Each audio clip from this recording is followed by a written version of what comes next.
तो हेलो दोस्तों, आप लोग का स्वागत है एक और नई वीडियो में। कल हम लोग पढ़े थे इतिहास चैप्टर फर्स्ट, यूरोप में राष्ट्रवाद, लेक्चर फर्स्ट।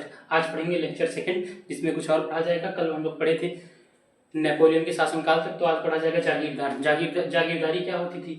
ठीक, इसके तहत किसानों, जमींदारों और उद्योगपतियों द्वारा तैयार सामानों का कुछ हिस्सा कर के रूप में लिया जाता था। जो जमींदार होते थे, उद्योगपति होते थे, उनसे भी कुछ कर लिया जाता था, जिसे क्या बोला जाता था, जागीरदारी। ठीक, अगला है रूढ़िवादी। तो रूढ़िवादी एक ऐसी विचारधारा है जिसमें लोगों का मानना यह है कि पुरानी परंपरा चलती रहे और परिवर्तन कैसा हो, धीरे धीरे हो। मतलब इनका सीधा मानना है कि परिवर्तन नहीं होना चाहिए।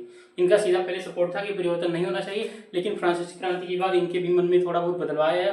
इन्होंने कहा कि हाँ, परिवर्तन हो लेकिन धीरे धीरे हो। ये पुरानी परंपराओं को लेकर आगे बढ़ना चाहते हैं रूढ़िवादी विचारधारा के लोग। आगे है वियना संधि, जो बताया गया था कि नेपोलियन को पराजित किया गया था कितने देशों के द्वारा, 4 देशों के द्वारा। कब? 1815 में वियना संधि हुई थी। तो जब नेपोलियन पराजित हुआ था 4 देशों के द्वारा। प्रेग, ये देखिए, प्रेग के द्वारा जब नेपोलियन पराजित हो गया था, तो पी मतलब प्रसार, आर मतलब रशिया, ए मतलब ऑस्ट्रिया, बी मतलब ब्रिटेन, 4 देशों के द्वारा पराजित किया गया था। तो उस समय देखते हैं इन चारों देशों ने मिलकर बैठक की। ठीक, बैठक की थी। कौन उस समय अध्यक्ष थे? ऑस्ट्रिया के चांसलर ड्यूक मेटरनिक। ठीक, उस समय जो अध्यक्ष थे इस वियना संधि के, ड्यूक मेटरनिक थे। उन्होंने कहा कि फ्रांस को दोबारा भविष्य में कभी ना मौका मिले, इसलिए उन्होंने रोकने के लिए 3 शर्तें लागू की। 3 शर्तें लागू किया गया था। इसमें पहला शर्त था कि फ्रांस की सीमा पर हम लोग के जो सैनिक उनको तैनात कर दिया जाए, जिससे फ्रांस कभी भविष्य में विस्तार ना कर सके। दूसरा, बोर्बोन्स के शासन को वापस लाया जाए। जो बोर्बोन्स का शासन होता था पहले, उसको वापस लाया जाए और राजतंत्र को बढ़ावा दिया जाए। इनका सीधा मतलब एक था वियना संधि का। फिर आगे बढ़ते हैं नेक्स्ट टॉपिक की तरफ। तो हमारा अगला टॉपिक है भूख, कठिनाई और जन विद्रोह। हम जानते हैं अगर कहीं क्रांति हो रहा है तो उसके कारण भूखमरी भी होगा, कठिनाइयां भी होंगी, जन लोगों के द्वारा विद्रोह भी होगा। ध्यान रखिए। तो हम देखते हैं 1830 को कठिनाइयों का महान साल भी कहा जाता है। हाँ, ये ध्यान रखना, इससे ऑप्शनल क्वेश्चन बनता है। ध्यान रखना, इससे ऑप्शनल क्वेश्चन बनता है कि कठिनाइयों का महान साल किसे कहा जाता है। कठिनाइयों का महान साल किसे कहा जाता है? तो 1830 को कठिनाइयों का महान साल कहा जाता है। फिर हम देखते हैं कारण क्या था इसका? जबरदस्त जनसंख्या वृद्धि हमें देखने को मिला। जब क्रांति हो रही थी उसके कारण जनसंख्या भी हम देखे थे काफी तेजी से बढ़ी थी। 2.3 करोड़ से बढ़कर 2.8 करोड़ हो गई थी। ठीक, तो उसके बाद लोग गांव से शहर की ओर रुख कर लिए। मतलब गांव छोड़कर लोग कहां भागने लगे? शहर की तरफ, क्योंकि बेरोजगार हो गए थे सब लोग, खाने पीने कुछ बचा नहीं, तो कहां भागने? शहर की तरफ। बेरोजगारी में वृद्धि हुई, गरीबी में वृद्धि हुई, लोग गरीब होने लगे। फिर हमें देखने को मिला, उसी में सुनने को मिलता है नारीवाद स्त्री का नाम। जो एक वर्ड सुनने को मिलता है, कौन सा? नारीवाद स्त्री।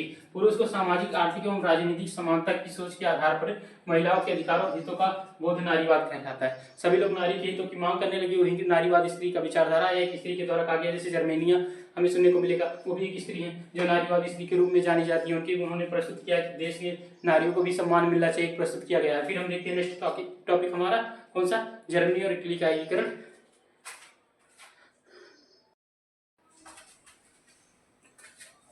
तो हमारा अगला टॉपिक है जर्मनी का एकीकरण। तो जर्मनी का एकीकरण देखते हैं कैसे हुआ। जर्मनी उस समय 39 राज्यों में बटा हुआ था। कितने राज्यों में? 39। ये देखिए, 39 राज्यों में बटा हुआ था जर्मनी। उसमें एक क्षेत्र था जिसका नाम था पार्सिया।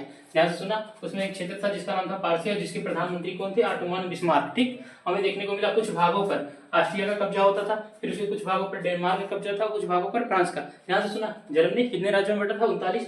उसका एक क्षेत्र जिसका नाम है पर्सिया, उसके प्रधानमंत्री कौन थे? Ottoman Bismarck. ठीक, और उसमें जर्मनी के कुछ भागों पर ऑस्ट्रिया का कब्जा था, कुछ भागों पर डेनमार्क का कब्जा था, कुछ भागों पर फ्रांस का। फिर हम देखते हैं ये जो ऑटोमन बिस्मार्क है वो सोचता है कि जर्मनी का एकीकरण किया जाए। क्या किया जाए? जर्मनी का एकीकरण करने के लिए ये अपनी सेना को सबसे पहले मजबूती देता है। देखो, मजबूती, ठीक, अपनी सेना को मजबूती देता है। कौन? ऑटोमन बिस्मार्क अपनी सेना को मजबूती देता है। फिर उसके बाद इन तीनों के साथ युद्ध करता है। ध्यान रखना, ऑस्ट्रिया, डेनमार्क और फ्रांस के साथ युद्ध करता है। तीनों देशों के साथ युद्ध करेगा। फिर उसके बाद हम देखते हैं पार्सिया के राजा विलियम प्रथम को, जो वहाँ का राजा था, कहाँ का? पार्सिया का। पार्सिया का एक राजा था जिसका नाम था विलियम प्रथम। तो वहाँ पर हमें देखने को मिलता है विलियम प्रथम को बादशाह बनाया जाता है, क्योंकि पहली बात इसी ने रखी थी कि हम क्या करेंगे? जर्मनी का एकीकरण करेंगे। तो प्रधानमंत्री जो ऑटोमन बिस्मार्क थे वो सेना को अपनी मजबूती देता है, जिसके बाद क्या करता है? तीनों देशों के साथ युद्ध लड़ता है, ऑस्ट्रिया, डेनमार्क और फ्रांस से। फिर जो ये क्षेत्र दूसरे के कब्जे में था इनका, उसको छुड़ा लेता है। फिर उसके बाद क्या करता है? पार्सिया के राजा विलियम प्रथम को बादशाह बना जाता है, जिसके बाद 1871 में एकीकरण पूरा होता है। फिर हम देखते हैं इटली का एकीकरण। इटली उस समय 7 प्रांतों में डिवाइड था। कितने? 7 भागों में डिवाइड था, जिसमें से एक भाग का नाम था सार्डिनिया पिडमांट। क्या नाम था? सार्डिनिया पिडमांट, जिसके राजा कौन थे? केमेनुअल द्वितीय। वहां का राजा कौन था? जो इटली का एकीकरण है, इटली का हम देख रहे हैं, राजा कौन था? केमेनुअल द्वितीय। और हम देखते हैं फिर उस समय इटली के कई भागों पर दूसरे देशों का कब्जा था, जैसे उत्तर पर ऑस्ट्रिया के हिडेन्सबर्ग का कब्जा। ठीक, उसके बाद मध्य भाग पर पोप का शासन था। ध्यान से देखा, उत्तर पर ऑस्ट्रिया के हिडेन्सबर्ग का कब्जा, मध्य भाग पर पोप का शासन, दक्षिण भाग पर स्पेन की बूर्बो वंश का शासन था। फिर हम देखते हैं ये 1861 में, ठीक, अभी देखो ध्यान से सुना। फिर हम देखते हैं यहाँ का जो राजा केमेनुल द्वितीय, कहाँ का, सार्डिनिया पिडमांट, सबसे मजबूत राज्य यही था। यहाँ का राजा था केमेनुल द्वितीय, केमेनुअल, ठीक, केमेनुअल द्वितीय जो यहाँ का राजा था, उसने सीएम केवर को आदेश दिया। जो यहाँ का सार्डिनिया पिडमांट का सीएम था कौन, केवर, को 1859 में बातचीत की जाती है कि क्या करेंगे, हम अपने देश को छुड़ाएंगे, ठीक। छुड़ाने के लिए क्या किया जाता है, सबसे पहले उत्तर पर जिसका कब्जा था, तो केवर को कहा जाता है कि आप क्या करिए, ऑस्ट्रिया को छुड़ाइए। तो ऑस्ट्रिया को छुड़ाने की जिम्मेदारी दी जाती है केवर को, और जिसके बाद ऑस्ट्रिया को अपने कब्जे में लिया जाता है। ऑस्ट्रिया पर जिनका कब्जा था वो भाग जाते हैं, देश को छोड़कर युद्ध किया जाता है। और उसके बाद दक्षिणी भाग पर हम देखते हैं जिउसेप्पे गैरिबाल्डी को जिम्मेदारी दी जाती है, या आप दक्षिणी भाग को आजाद कराइए, जिस पर स्पेन का कब्जा हुआ करता था। तो जिसके बाद दूसरा देखने को मिला, दूसरा क्षेत्र भी आजाद हो गया। और इन दोनों को देखते हुए मध्य भाग पर जो पोप का शासन था, वो लोग वैसे ही छोड़कर चले जाते हैं कि जो एक क्षेत्र कब्जा करके बैठे थे वैसे छोड़ देते, डर के मारा छोड़ देते हैं कि कहीं हम लोग के ऊपर भी आक्रमण ना किया जाए, इसलिए लोग क्षेत्र को छोड़कर चले जाते हैं। फिर हम देखते हैं इसी तरह 1861 में इटली का एकीकरण पूरा होता है, और जो प्रधानमंत्री हमें देखने को मिलेगा, बादशाह बनता है या राजा या जो भी बनता है, हमें देखने को मिलता है कौन है, केमेनुल द्वितीय बनकर आता है। फिर इसके बाद देखते हैं नेक्स्ट टॉपिक अगला। तो अगला टॉपिक हमारा ब्रिटेन की अजीबोगरीब दास था। तो ध्यान से सुनिएगा, ब्रिटेन उस समय 4 भाषाओं में डिवाइड था। ध्यान से सुनिएगा, कितनी भाषाओं में, 4। तो यहाँ देखते हैं 4 भाषाएं कौन कौन सी थी। तो इंग्लिश वेल्स, इंग्लिश हो गया, वेल्स हो गया, स्कॉट हो गया, स्कॉट, और आयरिश।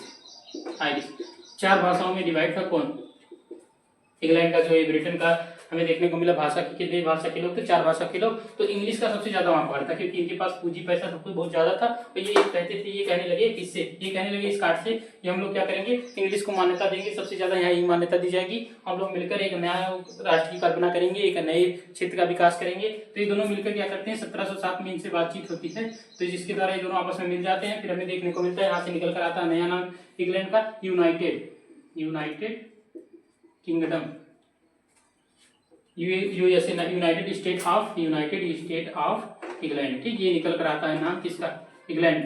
तो यहाँ से निकल कर आता है, देखते हैं दोनों मिलते हैं। तो फिर बाद में हमें देखने को मिलता है ये भी उसी में आकर मिल जाता है, तीनों साथ में हो जाते हैं। फिर हम देखते हैं आयरिश में 2 धर्म के लोग थे, एक प्रोटेस्टेंट और दूसरा कैथोलिक, ठीक, कैथोलिक। हमें देखने को मिला प्रोटेस्टेंट धर्म में तो इंग्लिश का सपोर्ट था, लेकिन ध्यान से सुनना, इस पे नहीं था। तो यहाँ पर एक वो था, व्यक्ति था वुल्फ टोन, जो अपने आप को सोचता था कि हम कभी इस देश को, इस क्षेत्र को इसमें नहीं मिलाएंगे, लेकिन ये तो इसमें सपोर्ट पहले से इंग्लिश का था। तो ये लोग आपस में मिलकर काम करने लगे, ये नहीं मान रहा था, इसलिए सब लोगों ने इसके ऊपर जबरदस्ती कब्जा कर लिया। जिसके बाद इंग्लिश का, ब्रिटेन का एक नया क्षेत्र हमें देखने को मिलता है। वही होता है कि यही है कि ब्रिटेन की अजीबोगरीब कहानी। उसके बाद हम देखते हैं नेक्स्ट टॉपिक। तो हमारा अगला टॉपिक है जर्मेनिया, मारियाना, ठीक। तो जर्मेनिया का संबंध जर्मनी से, मारियाना का संबंध फ्रांस से है। दोनों क्या, नारियों का चित्र है, 2 नारियों का चित्र बनाया गया। जैसे हमारे भारत में हमें देखने को मिलता है कि हमारे भारत माता को दर्शाया जाता है नारी के रूप में, तो उसी तरह इनको दर्शाया गया, जर्मेनिया को, मारियाना को नारी के रूप में। और एक ऐसे देश की कल्पना की जा रही है जिसका विकास करना संभव ही नहीं है। तो एक ऐसे देश का कल्पना किया गया है जर्मेनिया और मारियाना का चित्र दिखाकर। बस हमारा टॉपिक समाप्त हो रहा है। तो ध्यान से सुनिए, अगर आप लोग को इस SST का नोट्स चाहिए तो नीचे दिए गए नंबर पर व्हाट्सएप कर सकते हैं, आप लोग को नोट्स प्रोवाइड कर दिया जाएगा। इंपॉर्टेंट क्वेश्चन भी जल्दी लाया जाएगा 2026 के लिए। तो आप लोग ऐसे ही क्या नाम, सपोर्ट बनाए रखिएगा, जिससे हमें क्या हो, हम और ज्यादा हौसला बढ़े। और इसके बाद जल्दी वाला चैप्टर लेकर आएंगे, उसको भी पूरा समझाएंगे, फिर उसका भी नोट्स प्रोवाइड करेंगे। तो ध्यान रखिएगा, हमारे चैनल को सब्सक्राइब जरूर करिएगा।